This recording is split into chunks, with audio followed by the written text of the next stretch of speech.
Now, I will say that, especially for probably a lot of your listeners, of course, the yogis and Chinese medicine have been professing this for thousands of years, but Western science is catching up now to really, to show the results of research that shows how much our gut health, or the health of our gut microbiome, impacts our mental well-being.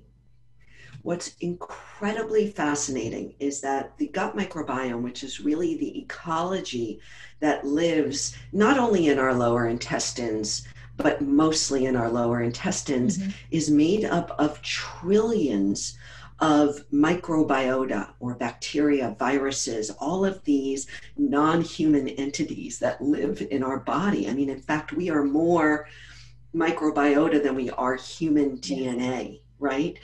And so what we are learning in research is what exactly is happening at the level of these bacteria and viruses. And from my standpoint in the work that I do, what is mind-blowing is that we're learning how these bacteria, or these bacteria, first of all, they feed on the prebiotic fibers in our food. Yep. And so if we're eating a low fiber diet, or it's just not diverse enough, the bacteria are suffering and they're not able to do their job.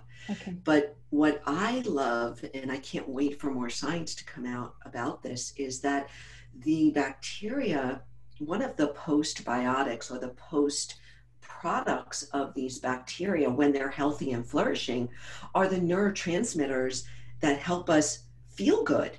The neurotransmitters. They're actually contributing towards the production of the neurotransmitters. Exactly.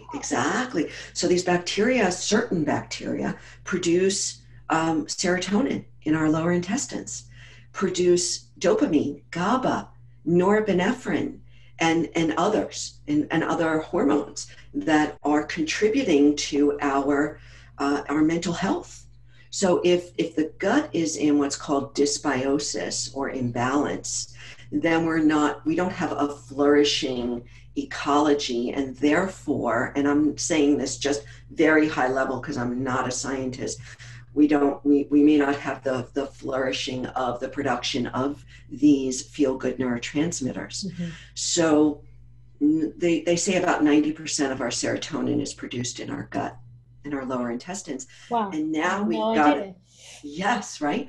Now we have to signal that up to our brain. So the signaling happens, the transmission of these neurotransmitters from gut to brain, they happen mostly through our immune system. So if there's excessive inflammation, or if the immune system isn't primed or working optimally, that signaling is going to be suboptimal. It also transmits through the vagus nerve. So toning the vagus nerve has a whole new importance. And then there's also the endocannabinoid system and the enteric nervous system. So it's complex, like I said. So just to kind of pull this all together for those of you whose eyes are spinning, our food is our mood. Our food does impact our mood. And in fact, when our gut microbiome is in dysbiosis, which means imbalanced, we very well may, on the lower side, experience brain fog, confusion, lethargy, inability to concentrate and stay focused, or even just kind of dull and sad and not bright. And on the more intense side, a gut microbiome that's in dysbiosis may impact such illnesses or issues such as ADD, ADHD, and even finding autism, anxiety, depression, and the list goes on. So my work is really, I want to get down to the root causes and the root systems that we could synergize, that we can work and make sure that is working in conjunction with other systems to feel alive.